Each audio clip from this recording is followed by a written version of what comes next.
আসসালামু আলাইকুম। সবাই কেমন আছেন? আশা করি ভালো আছেন। আমিও ভালো আছি। তো এই দেখেন কিছু শীতের ফুল।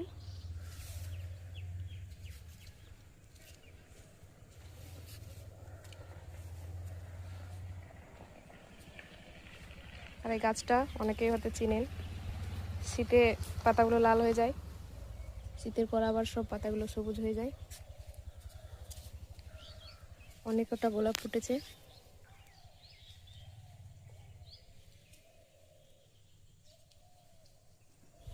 আর এই দেখেন পাথরকুচির গাছ আর পাথরকুচির ফল হয়েছে। ফলগুলো দেখতেও খুব সুন্দর।